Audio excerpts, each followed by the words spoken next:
Hello everyone and welcome back to the class. आज की class में हम लोग डिस्कस करेंगे कैलकुलस के बारे में। जो फंडामेंटल है कैलकुलस के, उसे डेवलप करने का क्रेडिट जाता है न्यूटन एंड लेबनस को। कैलकुलस के दो पार्ट हैं, डिफरेंशिएशन एंड इंटीग्रेशन। इसे हम लोग वन बाय वन डिस्कस करेंगे। Differentiation and integration, correct. Differentiation का जो नोटेशन है D Y by D x, और इंटीग्रेशन का जो साइन होता है कुछ इस तरीके से। ये जो साइन दिए थे वो दिए थे लेबनस ने, ना कि न्यूटन ने। तो आप ये भी याद रखो, ये जो साइन आपको दिख रहा है D Y by D X differentiation का, है ना, ये किसके द्वारा इंट्रोड्यूस किया गया था? ये इंट्रोड्यूस किया था लेबनस के थ्रू, और इंटीग्रेशन का साइन भी लेबनस के थ्रू इंट्रोड्यूस किया गया था। सो इसे नोट करो, फिर हम लोग आगे बढ़ते हैं और डिस्कस करेंगे डिफरेंशिएशन के बारे में। तो सबसे पहले हम लोग डिस्कस करेंगे डिफरेंशिएशन के बारे में। सो देखते हैं क्या है हमारी डेफिनेशन डिफरेंशिएशन की। It measure the instantaneous rate of change one quantity with respect to another. हमें यहाँ पर instantaneous rate of change find out करना है एक क्वांटिटी का दूसरे क्वांटिटी के रिस्पेक्ट में। मतलब हम ऐसा भी बोल सकते हैं यहाँ पर एक क्वांटिटी दूसरी क्वांटिटी का फंक्शन होगी, करेक्ट। वो हमें मेजर करना है। अब ये इंस्टेंटेनियस का मतलब क्या होता है? इंस्टेंटेनियस का मतलब होता है इंटरवल जो होना चाहिए, जो इंटरवल होगा वो बहुत छोटा होगा, वेरी वेरी स्मॉल, करेक्ट। इसको आप इन्फिनिटेसिमल स्मॉल भी बोल सकते हैं। वेरी वेरी स्मॉल को हम इन्फिनिटेसिमल स्मॉल भी बोल सकते हैं, करेक्ट। अब डिफरेंशिएशन में हम लोग बात किसकी कर रहे हैं? इंस्टेंटेनियस रेट ऑफ चेंज की, करेक्ट। मतलब हम रेट ऑफ चेंज की बात कर रहे हैं। तो रेट ऑफ चेंज तो दो टाइप का होगा, दो टाइप का होगा, एवरेज और दूसरा होगा इंस्टेंटेनियस,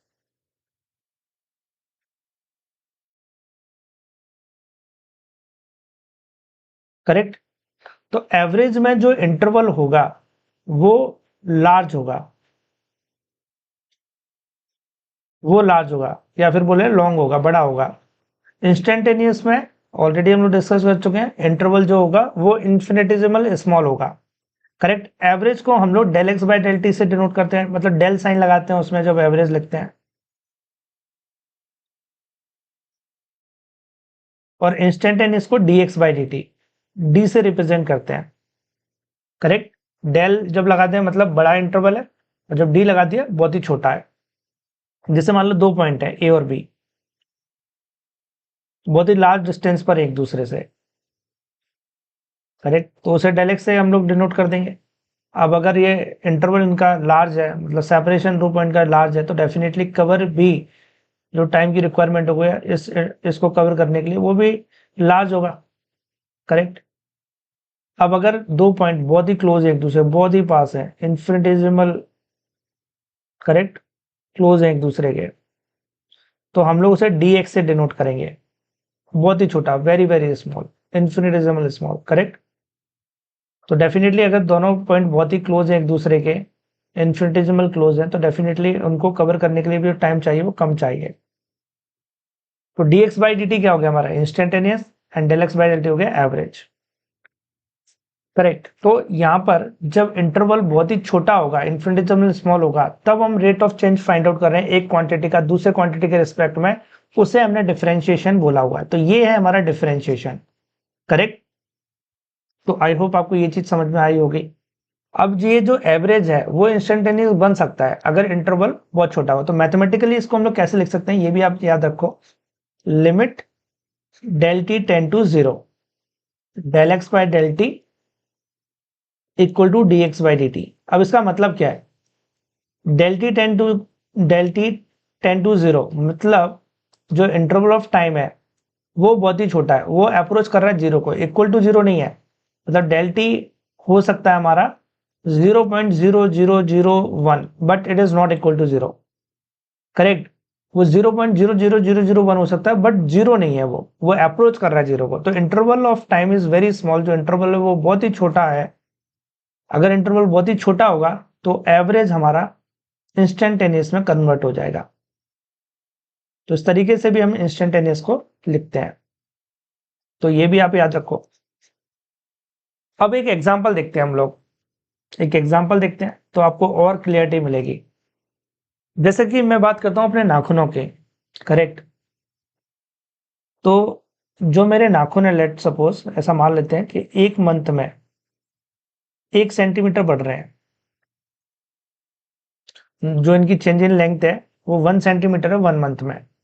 तो यहाँ पर आप इंटरवल ऑफ टाइम देखो, काफी लॉन्ग है, काफी बड़ा है, करेक्ट। तो इसमें जो हम लोगों ने फाइंड आउट करी है रेट ऑफ चेंज, यहाँ पर भी तो हम rate of change he find out कर रहे हैं कि एक मंथ में 1 सेंटीमीटर बड़ा हुआ है, तो ये क्या है, ये रेट ऑफ चेंज ही है। तो हमने rate of change find out की हुई है इसमें, करेक्ट। तो यहाँ पर हम लोग लिखेंगे जैसे एक मंथ में जो चेंज इन लेंथ आई है मेरे नाखूनों की वो डेल एल है, तो वो डेल एल है, और टाइम लगा है डेल टी। तो del L by del T करेंगे तो हमें क्या मिलेगा, तो हमें मिलेगा एवरेज। ये क्या है, ये एवरेज है, क्योंकि यहाँ पे इंटरवल बड़ा है। अब नाखून ऐसा तो नहीं है कि एक ही दिन में मतलब एक महीने में अचानक से बढ़ेंगे, है ना, कि 29 है आज और कल 30 होने वाली है, तो आज नाइट में पूरे एकदम से बढ़ेंगे। वो धीमे धीमे ग्रो कर रहे हैं, करेक्ट। तो लेट सपोज मुझे फाइंड आउट करना है जो मेरे नेल्स हैं, मेरे नाखून है, वो 0.0001 सेकेंड में कितने बड़े हैं, ये मुझे फाइंड आउट करना है। तो आपने देखा इंटरवल बहुत छोटा ले लिया मुझे, 1 सेकेंड का भी हमने कितना छोटा पार्ट लिया है यहाँ पर, तो इसमें मुझे फाइंड आउट करना है। तो जब यहाँ पर इंटरवल बहुत छोटा हो जाएगा तो ये हो जाएगा मेरा इंस्टेंटेनियस। तो अब मैं इसे लिखूंगा D L by D T, correct. अब इसे लिखूंगा D L by D T, और ये हो जाएगा मेरा डिफरेंशिएशन। यहाँ पर मैं rate of change find out कर रहा हूँ बहुत ही स्मॉल इंटरवल ऑफ टाइम के लिए। तो ये था मेरा एवरेज ऊपर का, और ये है मेरा instantaneous change in length of nails, correct. तो आई होप आपको कुछ थोड़ी बहुत क्लियरिटी मिल रही होगी इसमें क्या हो रहा है। अब एक एग्जांपल और देखते हैं हम लोग। तो मान लो हम फाइंड आउट कर रहे हैं यहाँ पर, correct, rate of change find out कर रहे हैं डिफरेंशिएशन में, और इंस्टेंटेनियस रेट ऑफ चेंज हम लोग फाइंड आउट कर रहे हैं, करेक्ट। तो मैं पेन की बात करता हूँ, इस पेन की बात करता हूँ। अब मान लो इसमें कुछ भी नहीं हो रहा है, करेक्ट। तो अगर मैं लेंथ ऑफ पेन की बात करूं, तो मान लो कि स्टार्टिंग में इस पेन की जो लेंथ है वो है 15 सेंटीमीटर, मैंने आज मेजर करी, है ना, आज मैंने मेजर करी 15 सेंटीमीटर है। अब मैं एक मंथ बाद भी इसकी लेंथ मेजर करूंगा तो 15 सेंटीमीटर ही होगी, है ना। ऐसा तो नहीं है इसकी बढ़ जाएगी लेंथ, नाखूनों की तरह ये तो बढ़ेंगे नहीं, पेन लंबे तो होंगे नहीं, तो लेंथ तो 15 सेंटीमीटर ही रहेगी इसकी। तो आप देख रहे हो टाइम के रिस्पेक्ट में, करेक्ट, टाइम के रिस्पेक्ट में जो लेंथ है वो कांस्टेंट है, मतलब लेंथ जो है हमारी कांस्टेंट है इस पेन की, और लेंथ चेंज भी नहीं हो रही है टाइम के रिस्पेक्ट में। तो अगर मैं डिफरेंशिएशन करूंगा एल का विथ रिस्पेक्ट टू टाइम, तो आपको क्या मिलना चाहिए, तो आपको मिलेगा 0। Why it is 0, because length is constant. अब ऐसा कोई जरूरी नहीं कि हमेशा लेंथ कांस्टेंट ही हो, वो कम भी हो सकती है, बढ़ भी सकती है। जैसे नाखून हमारे बढ़ रहे हैं तो लेंथ बढ़ रही है, कोई टाइम का वो फंक्शन होगी, करेक्ट। तो डिपेंड करेगा 0 हुआ कि नहीं होगा उस फंक्शन पर। अगर कोई भी कांस्टेंट है, करेक्ट, और उसका आप डिफरेंशिएशन कर रहे हो, उसका आप rate of change find out कर रहे हो, तो वो 0 आएगा। अब इसका मतलब क्या है, DL by D T equal to 0, मतलब जो लेंथ है विथ रिस्पेक्ट टू टाइम वो चेंज नहीं हो रही है, that's why it is 0, correct. तो इसमें डिफरेंशिएशन में काफी रूल्स हैं, वो हम लोग डिस्कस करेंगे वन बाय वन, जितने भी रूल्स हैं उनको हम लोग डिस्कस करेंगे। तो इसको आप नोट कर लो। Now we will discuss about the application of differentiation in the physics everyone. इस डिफरेंशिएशन का हम लोग कहां पर फिजिक्स में यूज करेंगे। तो सबसे पहले instantaneous velocity and instantaneous acceleration. तो motion in the straight line जो फर्स्ट चैप्टर फिजिक्स में, यहां पर हम लोग डिफरेंशिएशन का यूज करेंगे। जैसे इंस्टेंटेनियस वेलोसिटी को हम लोग लिखते हैं dx by dt, करेक्ट, और इंस्टेंटेनियस एक्सेलरेशन को लिखते हैं dv by dt। तो यहां पर हम लोग डिफरेंशिएशन का यूज करेंगे, correct, motion in the straight line. And motion in the plane जो नेक्स्ट चैप्टर है उसमें भी हम लोग यूज करेंगे डिफरेंशिएशन का। उसके बाद में अगर एनएलएम चैप्टर की बात करें, न्यूटन लॉज ऑफ मोशन की, तो वहां पर भी डिफरेंशिएशन का यूज होगा। क्योंकि फोर्स इक्वल टू क्या होता है, rate of change of momentum ही तो होता है, dp बाई dt। तो यहाँ पर भी हम लोग डिफरेंशिएशन का यूज कर रहे हैं। फिर उसके बाद में ऑप्टिमाइजेशन में अगर हमें मैक्सिमम और मिनिमम फाइंड आउट करना है तो भी हम लोग डिफरेंशिएशन का यूज करेंगे। जैसे मैंने किसी एक ऑब्जेक्ट को थ्रो किया और वो प्रोजेक्टाइल मोशन कर रहा है, तो उसकी मैक्सिमम हाइट क्या होगी, मैक्सिमम रेंज क्या होगी, करेक्ट। तो इस चीज को हम लोग डिफरेंशिएशन से फाइंड आउट कर सकते हैं।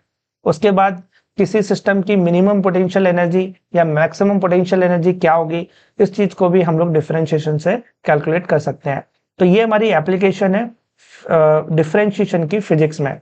इसके अलावा और भी एप्लीकेशन है, जैसे 12th क्लास की बात करें, क्योंकि ये सारी चीज तो हम 11th में पढ़ लेंगे, करेक्ट। फिर 12th में भी बात करें, जैसे हम लोग बात करते हैं करंट इलेक्ट्रिसिटी चैप्टर की, तो उसमें जब हम लोग एवरेज करंट या इंस्टेंटेनियस करंट फाइंड आउट करेंगे तो वहां पर इंस्टेंटेनियस करंट आएगा, तो वहां पर भी हम लोग इसका यूज करेंगे डिफरेंशिएशन का।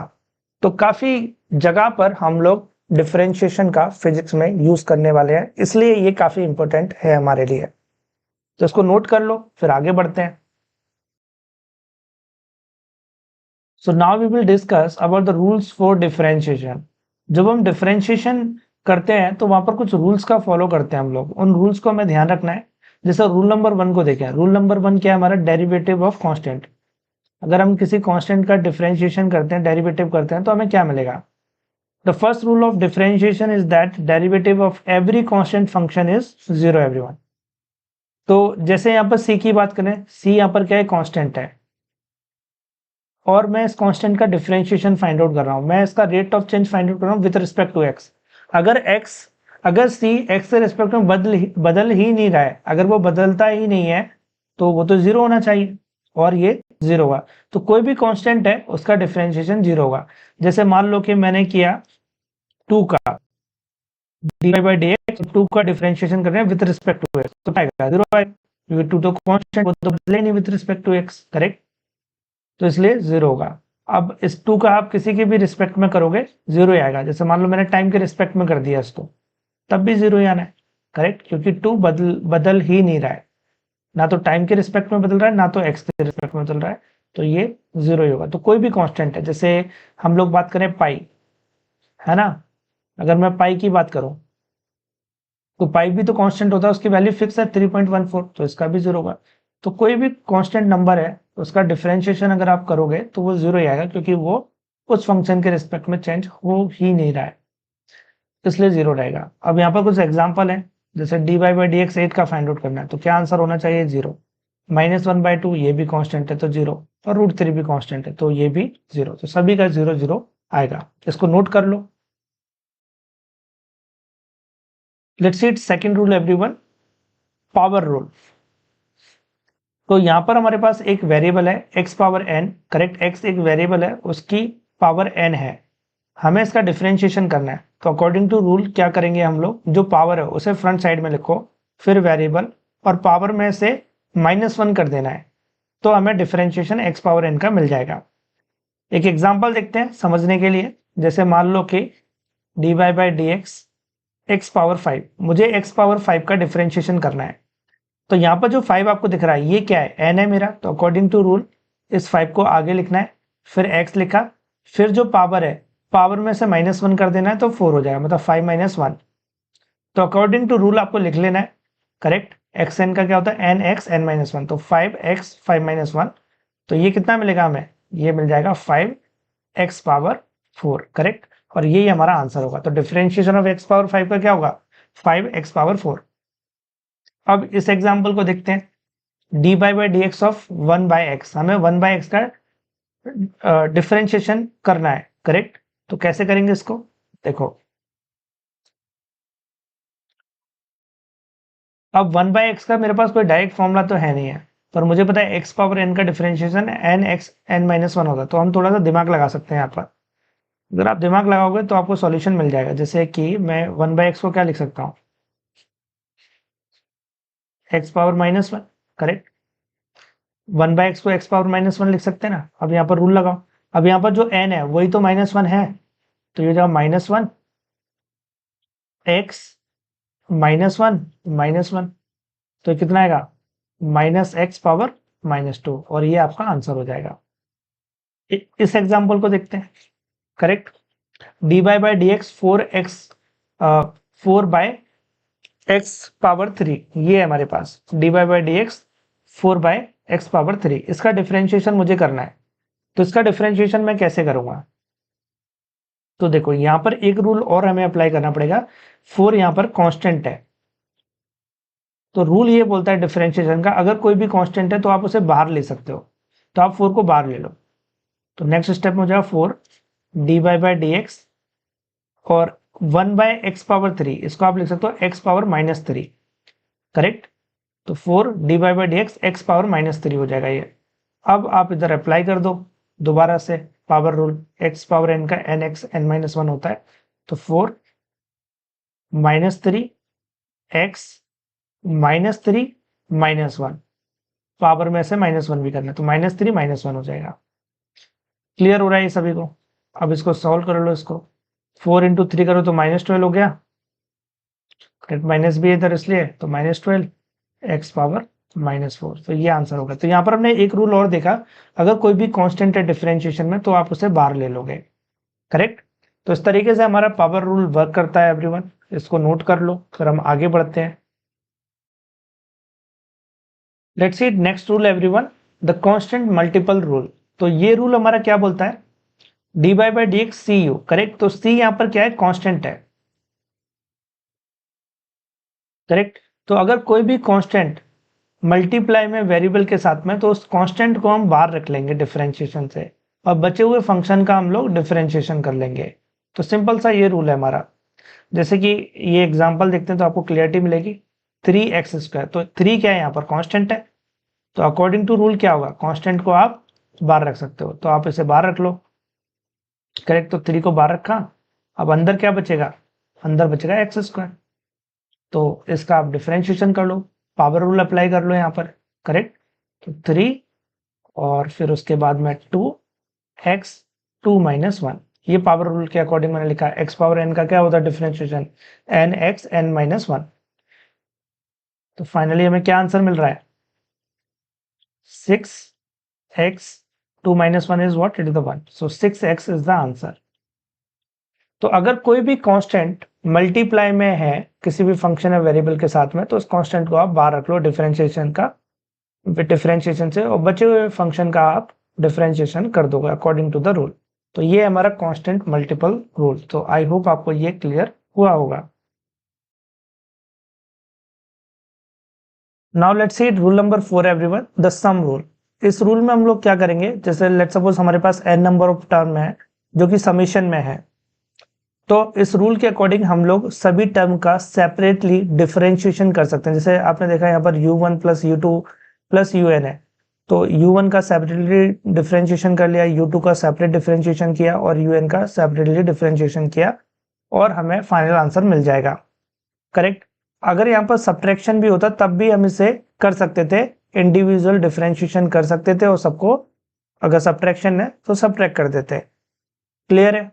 अब एक एग्जांपल देखते हैं। Find the derivative of y = x⁻4 + 12x। इसका मुझे डिफरेंशिएशन करना है, तो यहाँ पर x⁻4 फर्स्ट टर्म है, 12x सेकेंड टर्म है, तो मैं इनका सेपरेटली डिफरेंशिएशन कर सकता हूँ। जैसे कि dy by D X equal to x⁻4। Correct, x⁻4 इसका सेपरेट डिफरेंशिएशन करेंगे, एंड 12x का सेपरेटली डिफरेंशिएशन करेंगे। तो x⁻4 का डिफरेंशिएशन क्या होगा? 4x। अब यहाँ पर हम लोग पावर रूल अप्लाई कर रहे हैं। पावर कितना है? 4 है, पावर को फ्रंट साइड में लिखा x, एंड पावर में से -1 कर देंगे तो 3 बचेगा, 4 - 1 करेंगे तो 3 बचेगा। फिर उसके बाद में यहाँ पर देखो 12 है। करेक्ट, 12 कांस्टेंट है, तो कांस्टेंट को बाहर लेते हैं, तो इसको बाहर ले लो, और differentiation of x with respect to x हो जाएगा 1। तो फाइनली हमें क्या मिलेगा इसको डिफरेंशिएट करने के पर? 4x³ + 12। क्लियर है सभी को? तो इस तरीके से ये सम रूल हमारा वर्क करेगा, इसको नोट कर लो। Let's see rule number 5 everyone, the product rule. So अगर हमारे पास में दो फंक्शन है u एंड v, और दोनों प्रोडक्ट में है, और हमें उसका डिफरेंशिएशन करना है, तो हम लोग प्रोडक्ट रूल को अप्लाई करेंगे।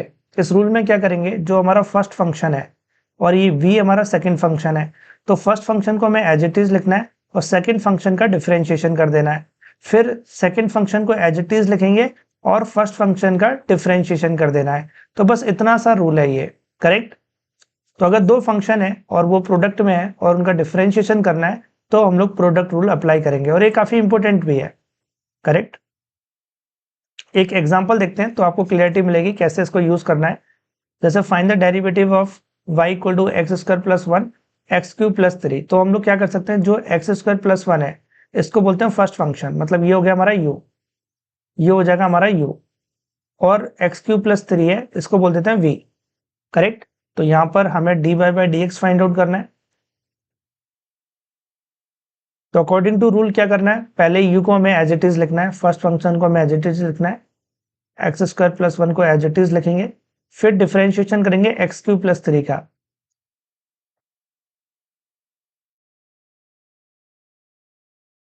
फिर प्लस साइन लगाना है according to the rule, correct. Then उसके बाद में जो सेकंड फंक्शन है उसे एज इट इज लिखेंगे अब, और जो फर्स्ट फंक्शन है उसका डिफरेंशिएशन करना है हमको, जो कि है x square plus one, correct.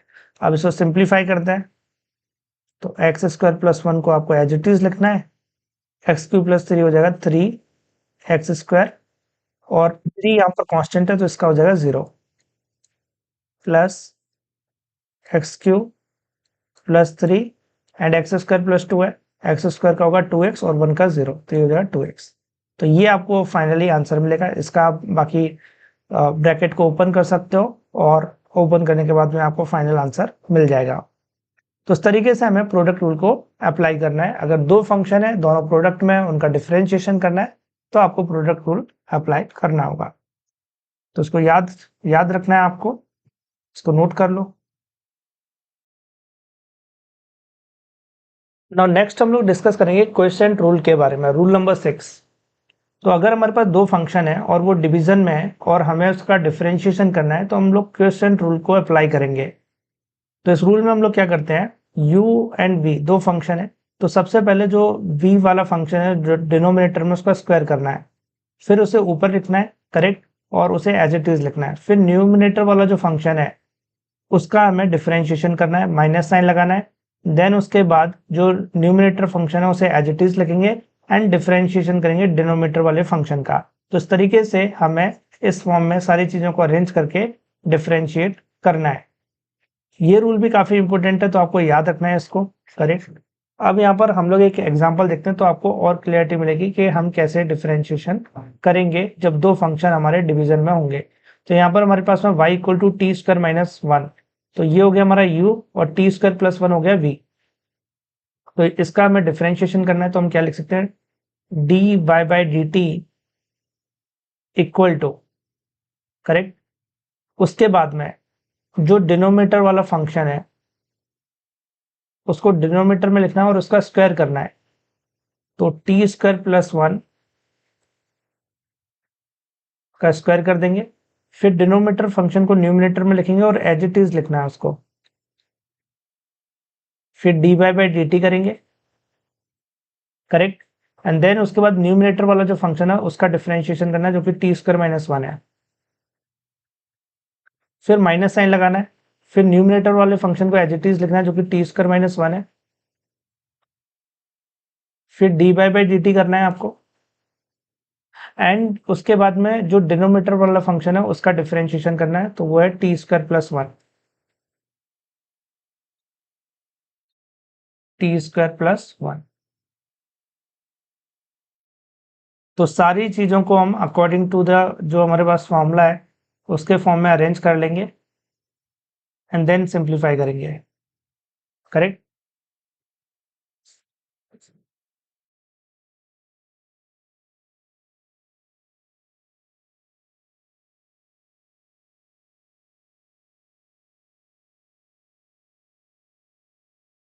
All right, तो ये है हमारे पास में।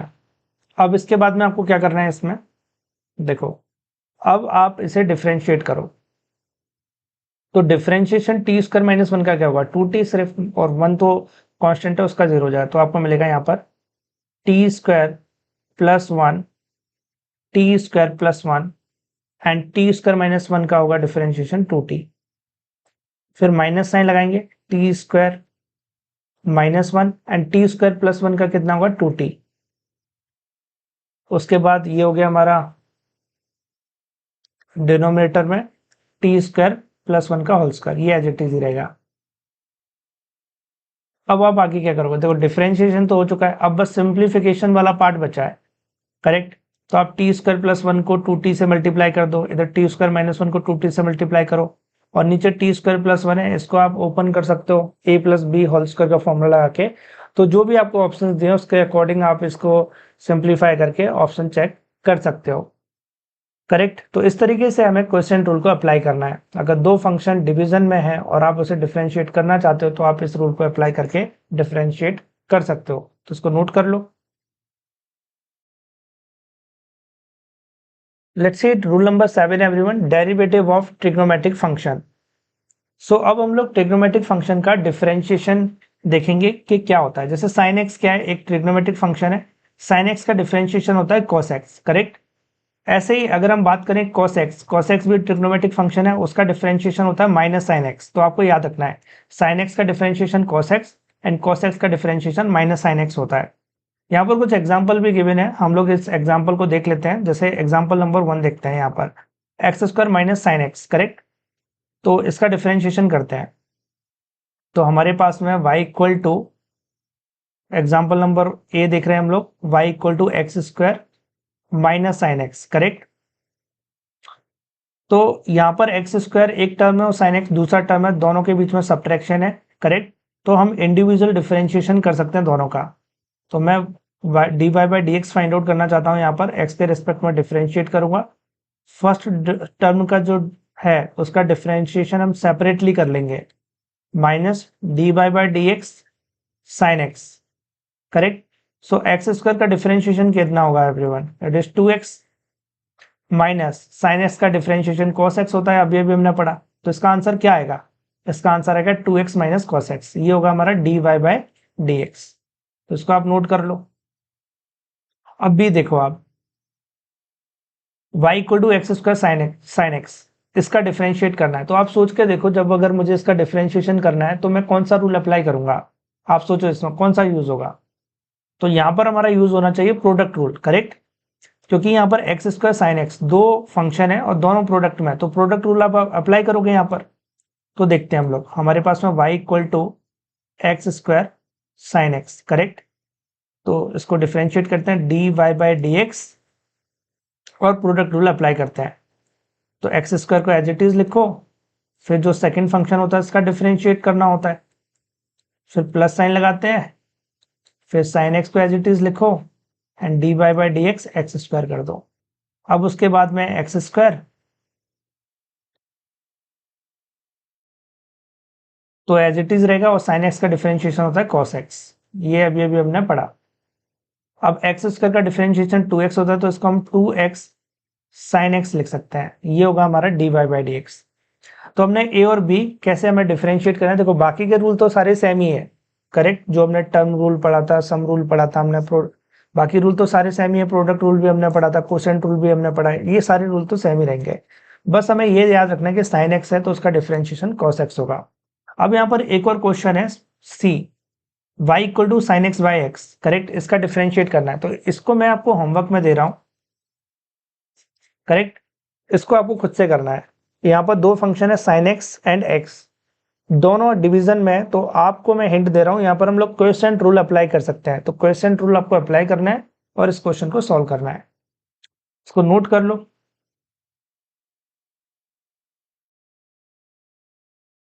सो आगे बढ़ते हैं एवरीवन, नेक्स्ट स्लाइड देखते हैं।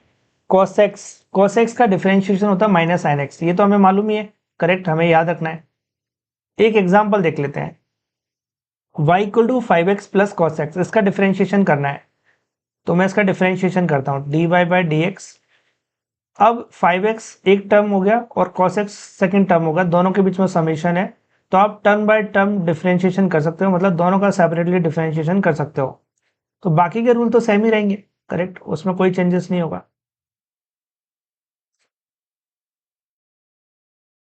अब 5x 5 कांस्टेंट है, तो यहाँ पर ये रूल भी, अगर कोई कांस्टेंट है तो उसे आप बाहर रख सकते हो, डिफरेंशिएशन के बाहर रख लेते हैं और अंदर बचेगा सिर्फ x।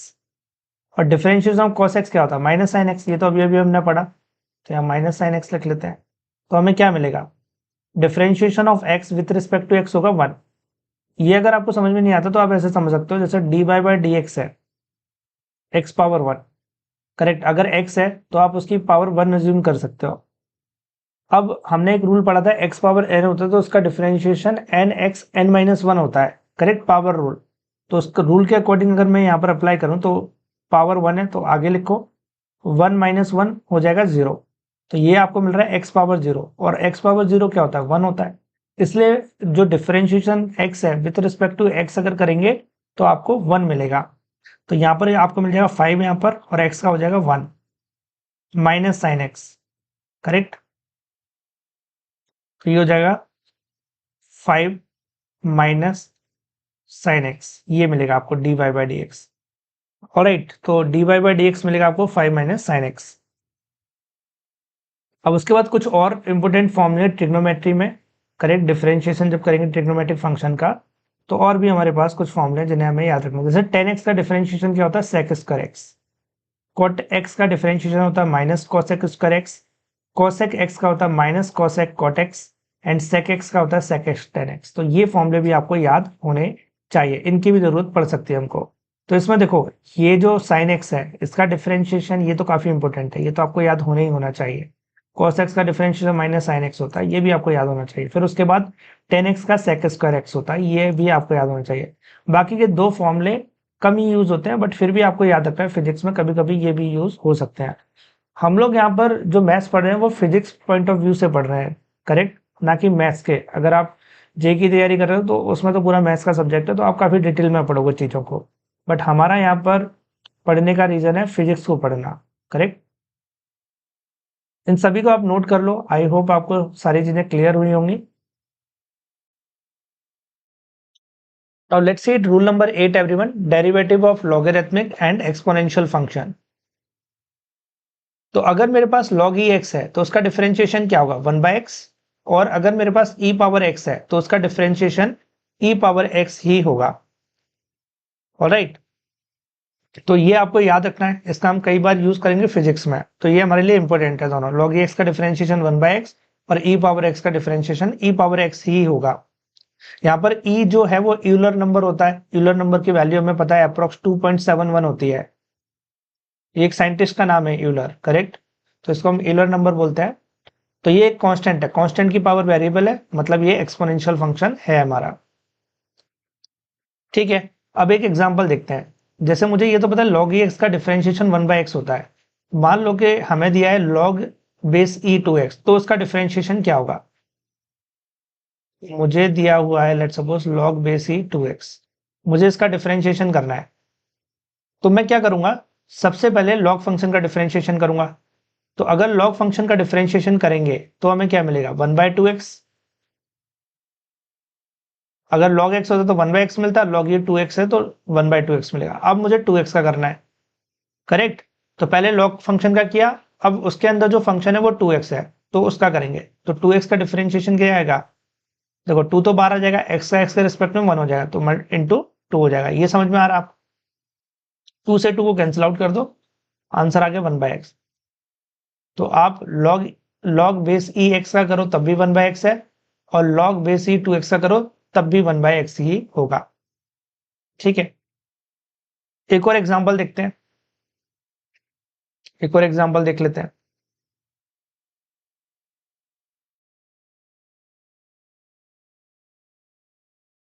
अब मान लो कि मुझे डिफरेंशिएशन करना है 2 पावर x का, करेक्ट।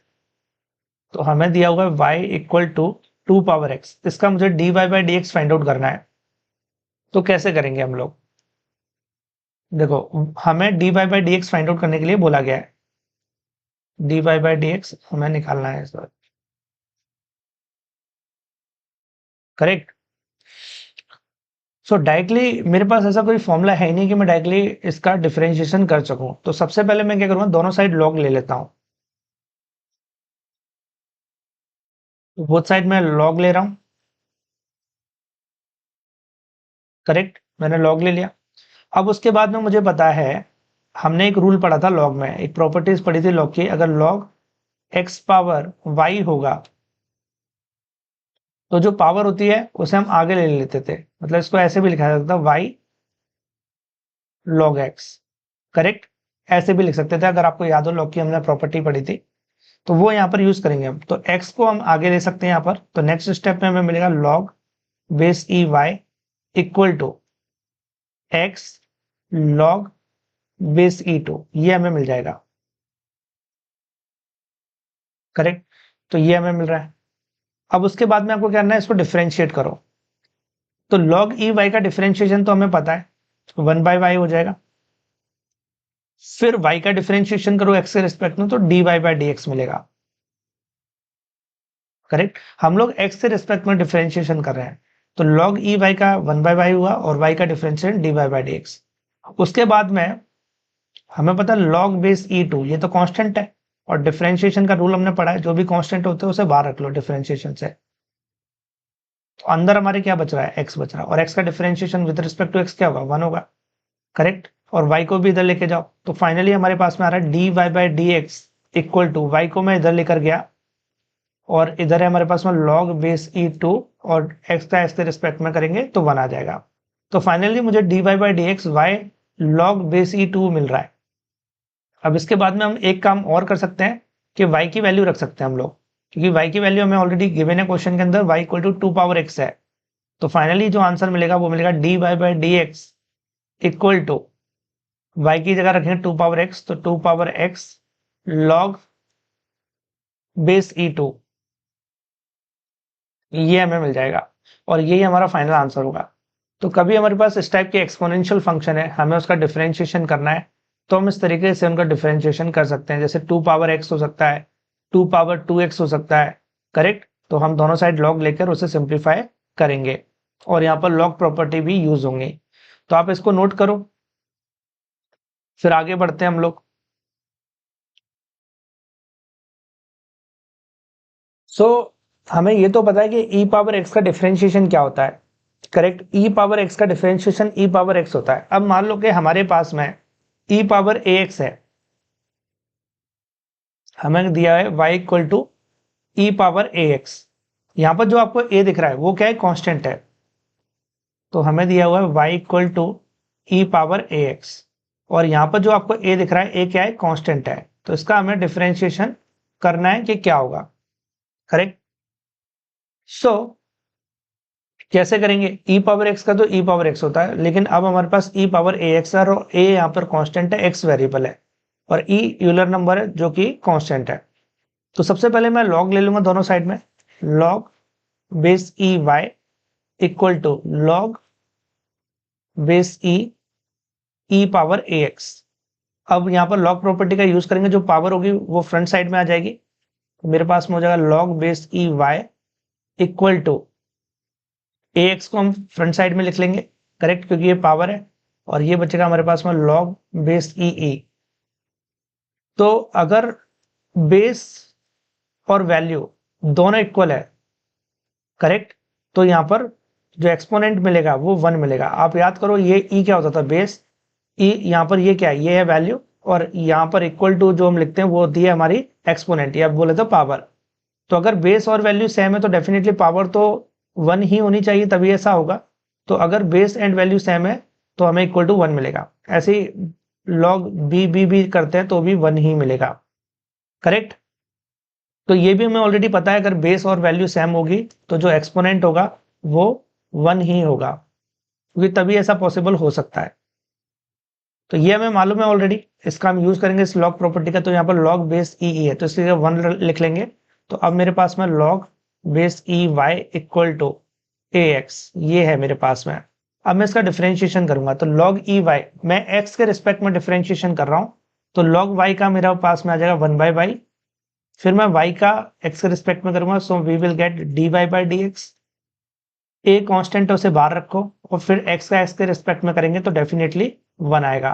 तो ये आपको क्लियर हो रहा है, करेक्ट, और y को इधर भेज दो, तो dy/dx हमें चाहिए था तो dy बाई dx मुझे मिल रहा है ay फाइनली, और y की वैल्यू तो ऑलरेडी क्वेश्चन में गिवन है e पावर ax, तो dy बाई dx मुझे क्या मिला, dy बाई dx मुझे मिल रहा है a e पावर ax, ये मैंने y की वैल्यू भी रख दी, तो ये मेरा फाइनली आंसर होगा।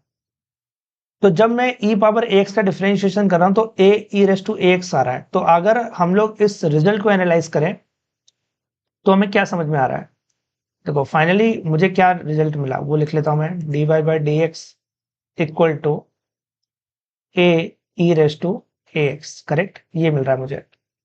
तो यहां पर अगर मैं ध्यान से देखूं तो यहां पर जो a है वो कांस्टेंट है, करेक्ट, और आफ्टर द डिफरेंशिएशन जो कांस्टेंट है वो मल्टीप्लाई में आ गया, यही तो हो रहा है यहां पर, करेक्ट। तो अगर मान लो कि मुझे दिया हुआ है डिफरेंशिएशन करने के लिए y equal to e raise to 2x दे रखा है, तो इसका डिफरेंशिएशन क्या होगा आप सोच के देखो, देखो a क्या है यहाँ पर कांस्टेंट है, यहाँ पर 2 कांस्टेंट है, तो आफ्टर द डिफरेंशिएशन क्या आएगा dy by dx।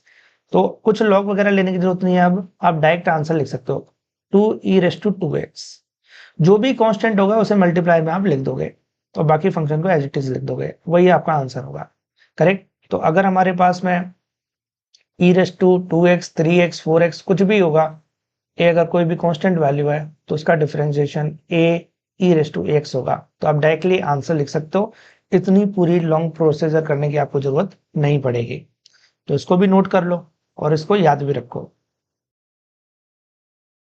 Let's see next rule everyone, rule number 9, power chain rule. अगर कोई फंक्शन है और फंक्शन की पावर है तब हमें इस पावर चेन रूल को अप्लाई करना है। जैसे यहाँ पर u है, u पावर n है, करेक्ट, तो u एक फंक्शन है, तो इस रूल में हम लोग क्या करेंगे, सबसे पहले हम लोग पावर का डिफरेंशिएशन करेंगे, तो ये आएगा n u n minus one, जैसे हमने पढ़ा था x पावर n का differentiation n x n minus one होता है, करेक्ट, ऐसे यहाँ पर लिखेंगे n u n minus one, फिर उसके बाद हमें फंक्शन का डिफरेंशिएशन करना है, तो ये हो जाएगा du बाई dx, ऑलराइट, तो ये काम हमें करना है। अब यहाँ पर एक एग्जांपल देखते हैं तो आपको और क्लियरिटी मिलेगी, जैसे sin पावर 5x का मुझे डिफरेंशिएशन करना है, तो इसका डिफरेंशिएशन क्या होगा, तो सबसे पहले मैं क्या करता हूँ, ये जो sin x है वो एक फंक्शन है और उस फंक्शन की पावर है 5, तो मैं sin x को क्या बोल देता हूँ, u बोल देता हूँ, तो sin x हो जाएगा मेरा u, करेक्ट। अब मैं क्या करता हूँ, इसे रिप्लेस कर लेता हूँ, तो dy बाई dx और यहाँ पर u पावर 5 हो जाएगा, करेक्ट, क्योंकि हमने sin x को u बोला है।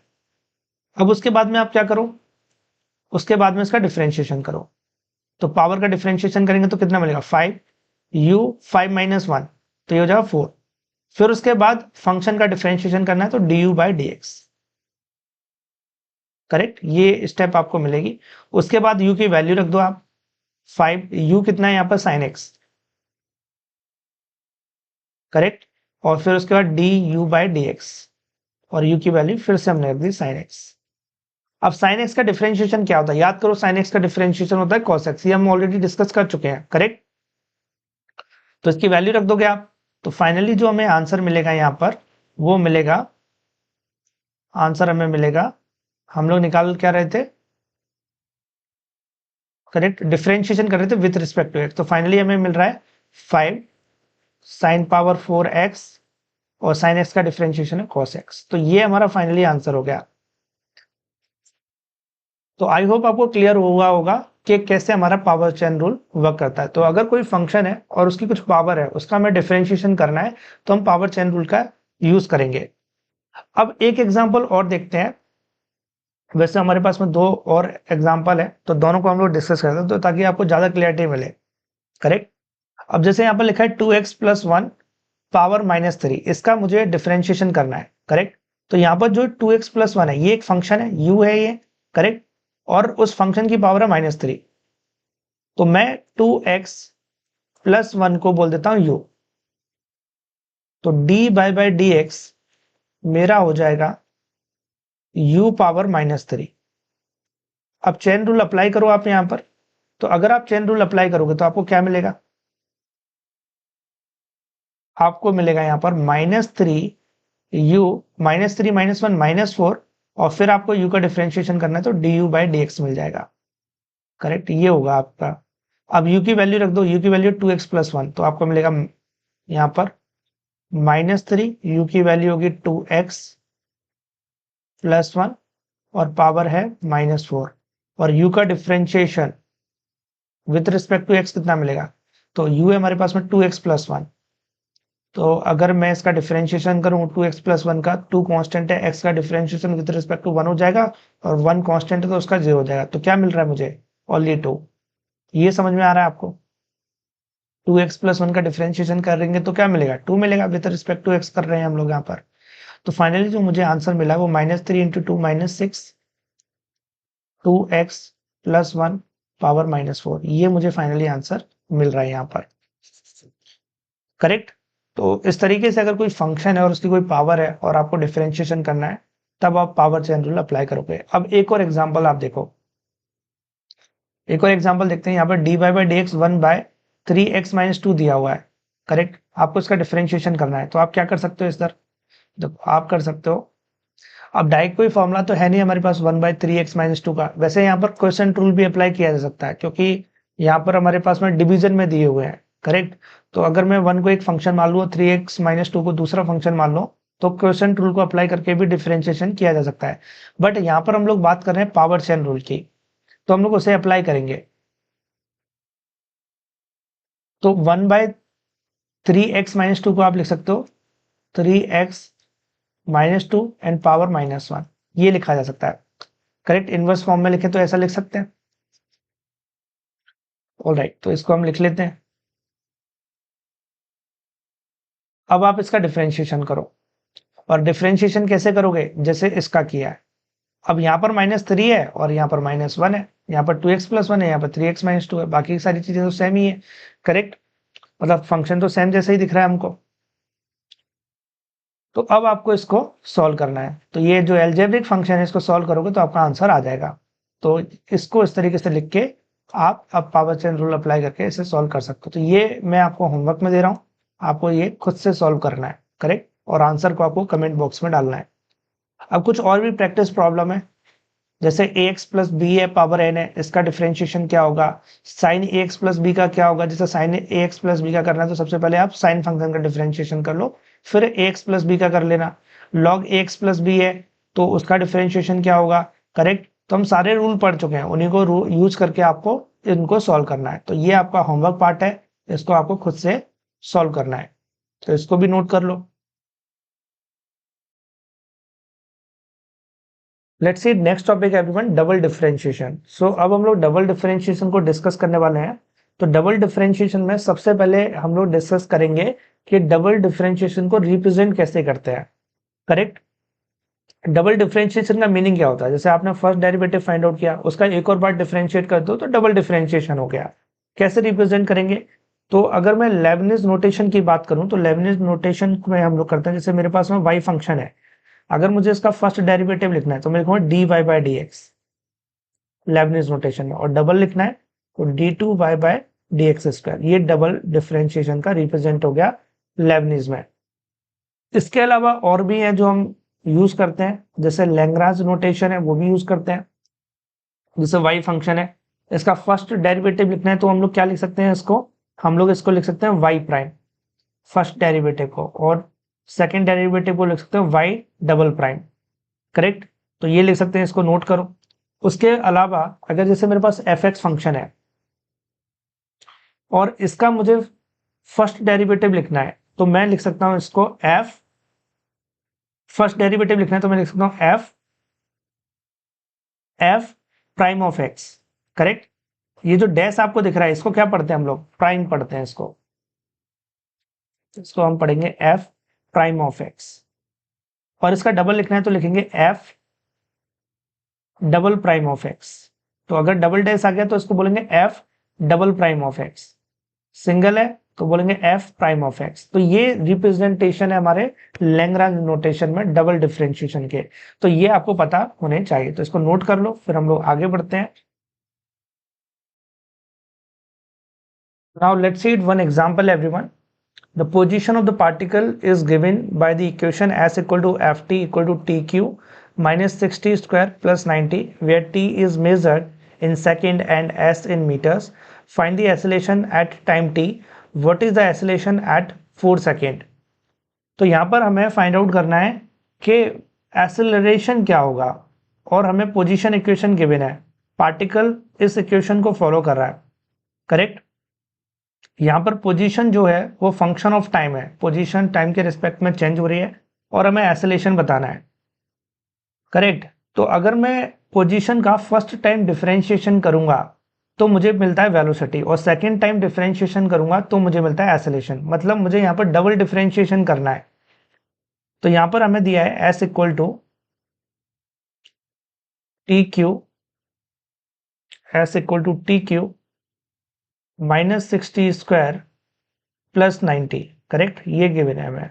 तो फर्स्ट टाइम इसका डिफरेंशिएट करते हैं, तो ds by D T, rule हमने ऑलरेडी पढ़ चुके हैं, उन्हीं रूल का फॉलो करना है। टी क्यू का डिफरेंशिएशन होगा 3t स्क्वायर, करेक्ट, 6 कांस्टेंट है तो -6 को बाहर रखना है, टी स्क्वायर का डिफरेंशिएशन हो जाएगा 2t, तो -12t हो जाएगा ये। और यहाँ पर हमारे पास में 9t, और 9t का डिफरेंशिएशन होगा 9, क्योंकि 9 को बाहर ले लेंगे और t के रिस्पेक्ट में डिफरेंशिएशन 1 हो जाएगा।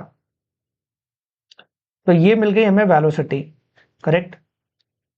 तो वेलोसिटी पता चल गई फर्स्ट डिफरेंशिएट करने पर। अब एक्सेलरेशन करने के लिए बोला गया है तो डबल डिफरेंशिएशन करना पड़ेगा, तो एक और बार इसको डिफरेंशिएट करो, d2s by D t square equal to 3 को बाहर रखेंगे, टी स्क्वायर का डिफरेंशिएशन हो जाएगा 2t, तो ये हो जाएगा 6t, और -12 को बाहर रखेंगे, टी के रिस्पेक्ट में डिफरेंशिएशन 1 आएगा तो ये जाएगा -12, और 9 कांस्टेंट है, कांस्टेंट का डिफरेंशिएशन 0 होता है, तो ये हमें मालूम है। तो जो एक्सेलरेशन आया as a function of time, correct, acceleration या टाइम का फंक्शन है, वो आया 60 - 12, करेक्ट। तो एक्सेलरेशन फाइनली मेरा आया है 60 - 12, इस फंक्शन को एक्सेलरेशन फॉलो कर रहा है।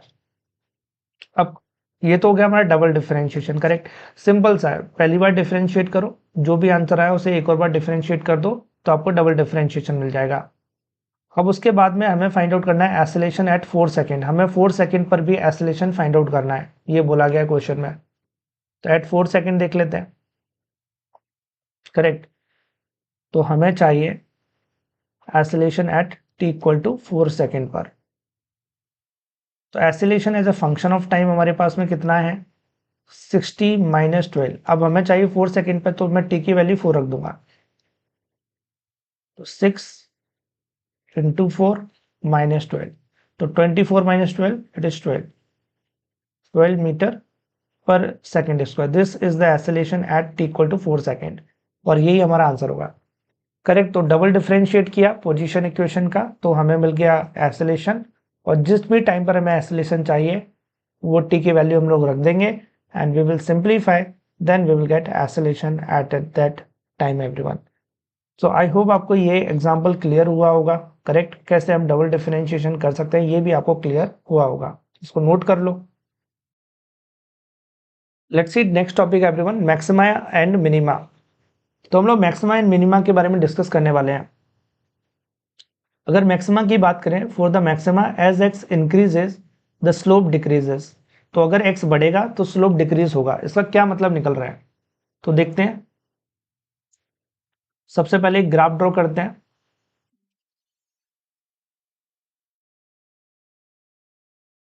तो लेट सपोज ये हो गई हमारी एक्स एक्सिस और ये है वाई एक्सिस।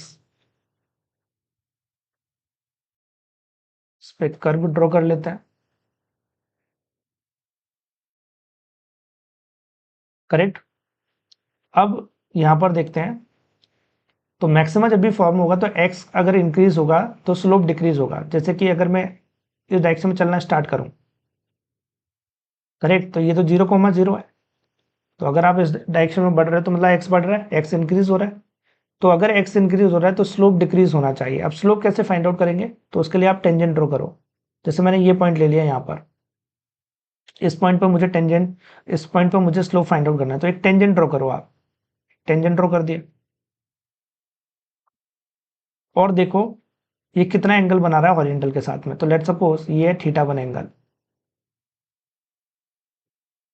अब सेकंड पॉइंट पर मुझे अगर फाइंड आउट करना है स्लोप कितना है, तो फिर से टेंजेंट ड्रॉ करो और देखो हॉरिजॉन्टल के साथ में कितना एंगल बन रहा है। लेट सपोज ये एंगल है θ2। ऐसे ही मुझे यहाँ पर फाइंड आउट करना है कि यहाँ पर स्लोप कितना है, तो एक टेंजेंट ड्रॉ करो और ये देखो ये टेंजेंट हॉरिजॉन्टल के साथ में जीरो एंगल बना रहा है, θ3 जो है वो जीरो है यहाँ पर, करेक्ट। तो अगर आप यहाँ पर ध्यान दो, जैसे जैसे एक्स बढ़ रहा है, जैसे जैसे हम आगे बढ़ रहे हैं, जो टेंजेंट है वो क्लॉकवाइज रोटेट कर रहा है और जो थीटा है वो डिक्रीज कर रहा है। तो अगर एक्स बढ़ रहा है तो जो स्लोप है, स्लोप को हम क्या लिखेंगे यहाँ पर, dy बाई डी एक्स। तो ये जो dy बाई डी एक्स है ये क्या है, स्लोप है। इसको हम m से भी डिनोट करते हैं और टेन थीटा भी स्लोप ही है, करेक्ट। तो यहाँ पर अगर आप देखोगे जो हमारा स्लोप है वो क्या कर रहा है, डिक्रीज कर रहा है। एक्स के बढ़ने पर जो dy बाई डी एक्स है, मतलब स्लोप है वो डिक्रीज कर रहा है, ये आपको दिख रहा है यहाँ पर क्लॉकवाइज रोटेट कर रहा है, तो स्लोप डिक्रीज कर रहा है।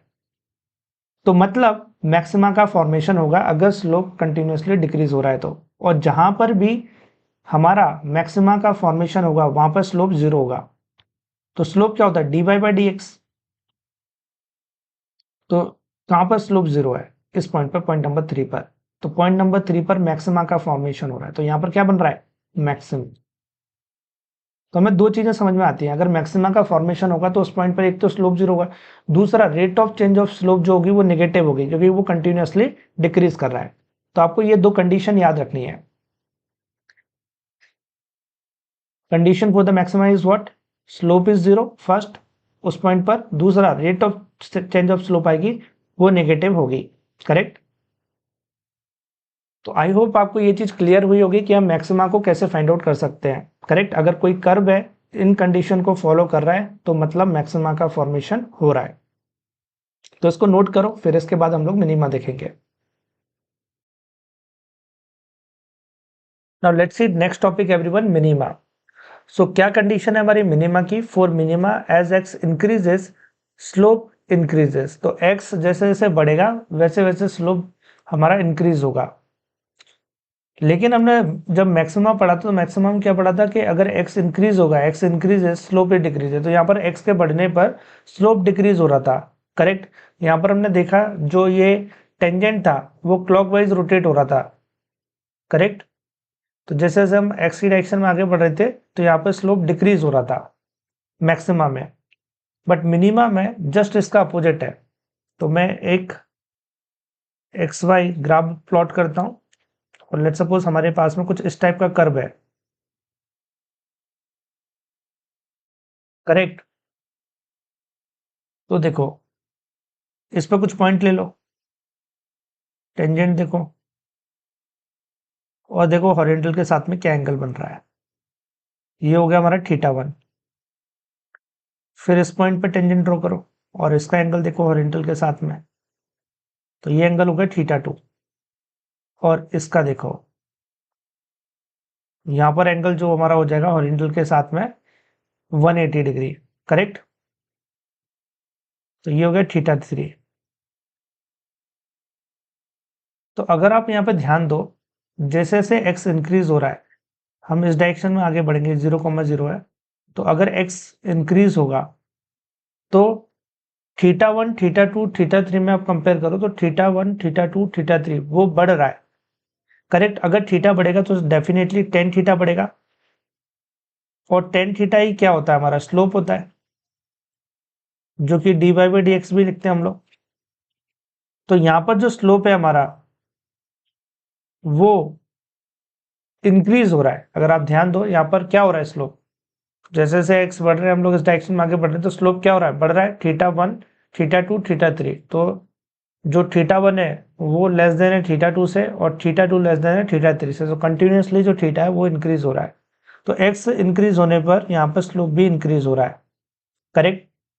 ये जो थर्ड वाला पॉइंट है यहाँ पर हमारा मिनिमा का फॉर्मेशन हो रहा है। यहाँ पर जो स्लोप है वो कितना है, यहाँ पर अगर आप स्लोप देखोगे तो ये जो स्लोप है वो हमारा जीरो है। तो dy बाई डी एक्स हमें कितना मिल रहा है, जीरो मिल रहा है। तो स्लोप हमारा जीरो है, तो जहां पर मिनिमा का फॉर्मेशन होगा जिस पॉइंट पर, उस जगह पर स्लोप जीरो होगा, और जो rate of change of slope होगी वो ग्रेटर देन जीरो होगी क्योंकि वो बढ़ रहा है, करेक्ट। तो यहाँ पर हमारी दो कंडीशन है जो कि हमें याद रखनी है फॉर द मिनिमा।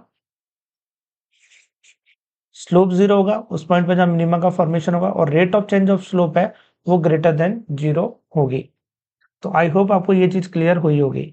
जब मैं dy बाई डी एक्स लिखता हूं तो वो स्लोप होता है, और जब उसका डबल डिफरेंशिएशन लिखता हूं मतलब d2y by D x square लिखता हूं तो वो होता है rate of change of slope, slope का बदलना। अगर स्लोप का बदलना पॉजिटिव है तो इंक्रीजिंग है तो हमारा मिनिमा फॉर्मेशन होगा, और डिक्रीजिंग है करेक्ट तो मैक्सिमा फॉर्म होगा। तो ये दोनों कंडीशन आपको याद रखनी है। Let's see this question everyone on the basis of maxima minima concept. So the question is particle position as a function of time is given as x equal to 5t square minus 90 plus 3.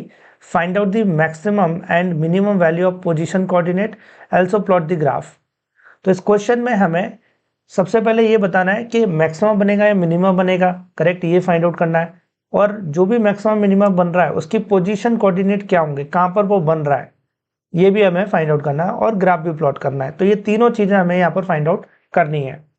तो देखते हैं इस question को हम कैसे solve कर सकते हैं। तो यहाँ पर फंक्शन हमें गिवन है x equal to 5t square minus 90 plus 3, correct. अब उसके बाद में क्या करेंगे, इसमें x equal to 5t square minus 90 plus 3।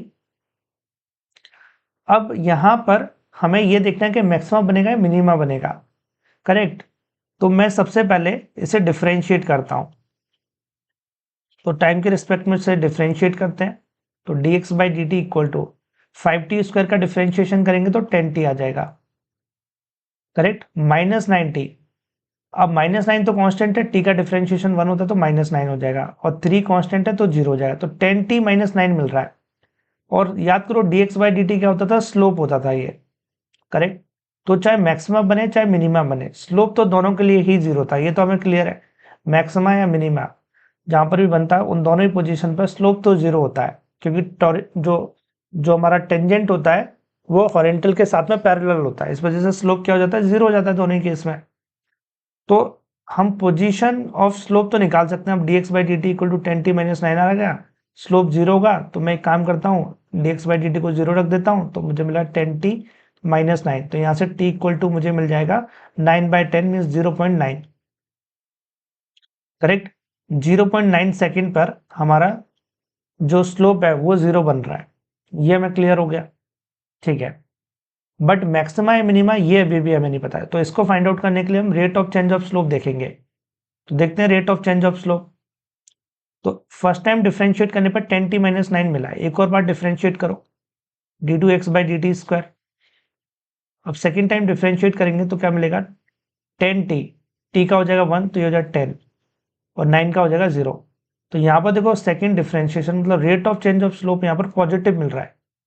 जब पॉजिटिव मिलता है तो हमें क्या मिलता है, याद करो, जब rate of change of slope greater than 0 होता है तो मिलता है हमको मिनिमा।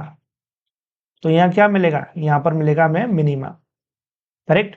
तो मतलब मिनिमा का फॉर्मेशन हो रहा है। तो ये चीज भी हमें क्लियर हो गई कि मिनिमा यहाँ पर बनेगा, और किस टाइम पर बनेगा, 0.9 सेकेंड पर बनेगा, करेक्ट। तो स्लोप देखकर आप ये नहीं बता सकते कि dx बाई डी टी 0 करके आप ये नहीं बोल सकते मैक्सिमम मिनिमा। उसको फाइंड आउट करने के लिए हमें rate of change of slope देखना पड़ेगा। तो हमें ये भी पता चल गया मिनिमा बनेगा, टी की वैल्यू भी पता चल गई। अब एक्स भी निकाल देते हैं, एक्स कोऑर्डिनेट जो मिनिमा का है वो भी निकाल लेते हैं। तो अगर मैं टी की वैल्यू इस इक्वेशन इस फंक्शन में रखूँ x equal to 5t square minus 90 plus 3 में, तो मुझे एक्स भी मिल जाएगा। तो रख लेते हैं इसको, करेक्ट। तो मैं यहाँ पर रख रहा हूँ जो टी की वैल्यू है वो कितनी रख रहा हूँ, 0.9 सेकेंड। तो एक्स देखते हैं कितना मिलता है, 5, 0.9 का स्क्वायर माइनस 9, 0.9 प्लस 3। इसको सॉल्व करो और बताओ कितना आ रहा है। तो अगर आप इसको सॉल्व करोगे तो आपका आएगा -1.05, करेक्ट। इस पोजीशन पर आपका मिनिमा का फॉर्मेशन हुआ, तो आपको एक्स कोऑर्डिनेट एंड टी दोनों पता चल गया आपको। अब एक्स और टी दोनों पता चल गया आपको, करेक्ट।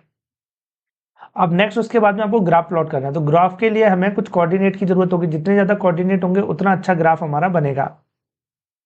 तो बनाते हैं, हम लोग ड्रॉ करते हैं।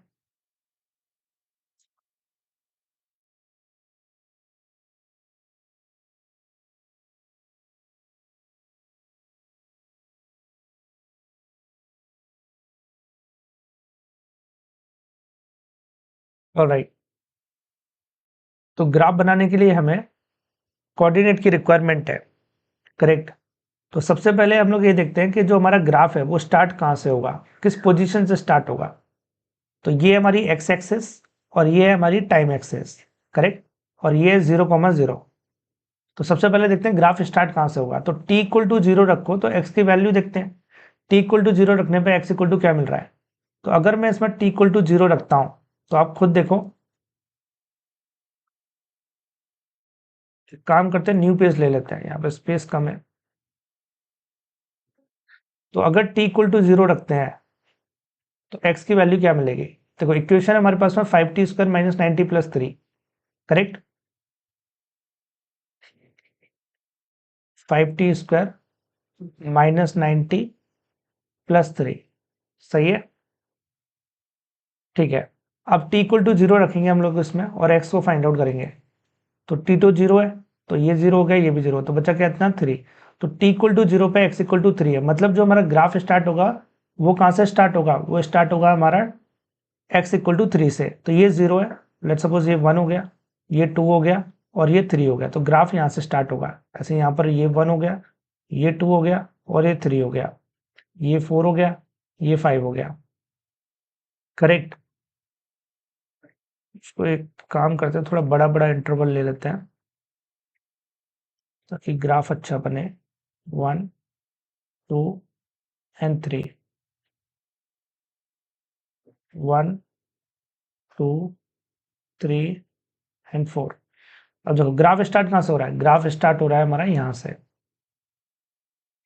ये है हमारा 0, करेक्ट, कॉमा 3, इससे स्टार्ट होगा।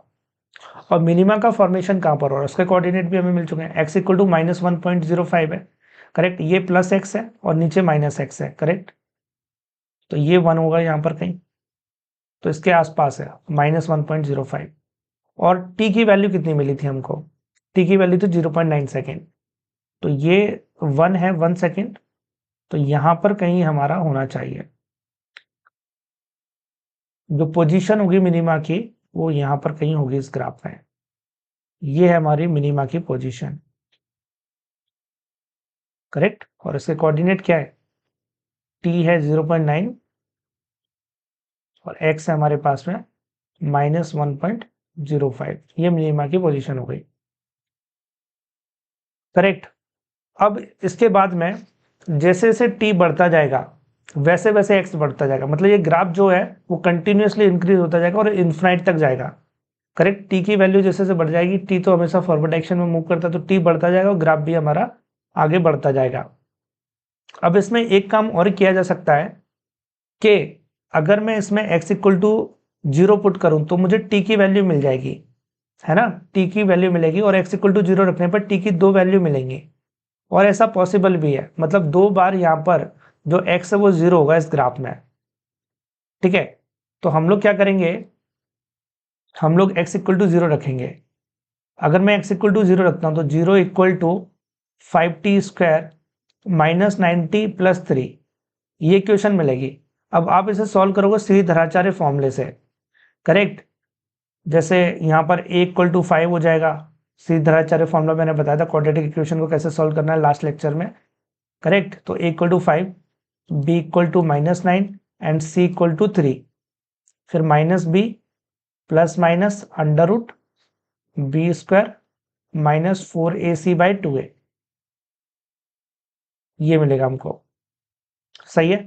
तो minus b plus minus under root b² minus 4ac/2a, इसको आप रखोगे और सिंप्लीफाई करोगे तो आपको दो वैल्यू मिलेंगी टी की। अब बी की वैल्यू है -9, 9 plus minus under root, correct, 81 minus 4, a है 5 और सी है 3 डिवाइडेड बाई 2a,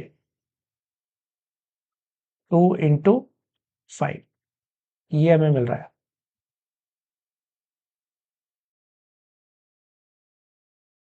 अब आपको इसको सॉल्व करना है तो आपको टी की दो वैल्यू मिलेंगी, करेक्ट।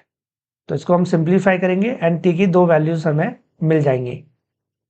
जब आप इसे सॉल्व करोगे तो आपको टी की दो वैल्यू मिलेगी, एक वैल्यू मिलती है 1.36, आई थिंक 1.36 आएगा एक, तो और दूसरी जो मिलेगी वो मिलेगी 0.44 सेकेंड।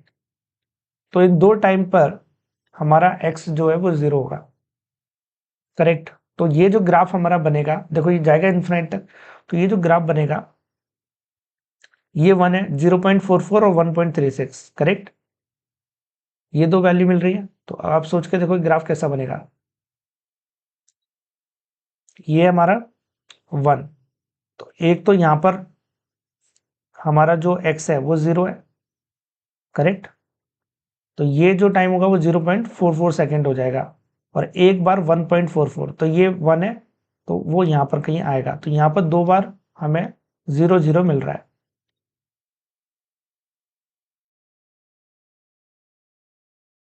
और ये कहाँ तक जाएगा, इनफाइनाइट तक। तो अगर आप इसका ग्राफ प्लॉट करोगे, तो मैं इसका रफ ग्राफ ड्रॉ करके बताता हूँ, एग्जैक्ट तो नहीं बना है, इसके लिए हमें और भी कोऑर्डिनेट चाहिए अगर एग्जैक्टली बनाना है, बट रफली ये जो ग्राफ बनने वाला है वो कुछ ऐसा बनेगा,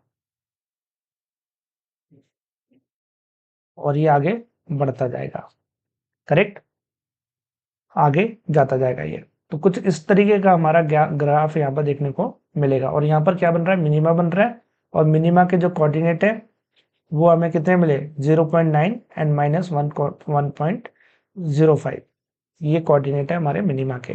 तो आई होप आपको ये चीज़ क्लियर हुई होगी, करेक्ट, कैसे हम मैक्सिमम मिनिमा फाइंड आउट कर सकते हैं। मैक्सिमम मिनिमा फाइंड आउट करने के लिए हमें rate of change of slope देखना होता है, अगर वो इंक्रीजिंग है तो मिनिमम बनेगा और डिक्रीजिंग है तो मैक्सिमम बनेगा। ऑलराइट, इसको नोट कर लो।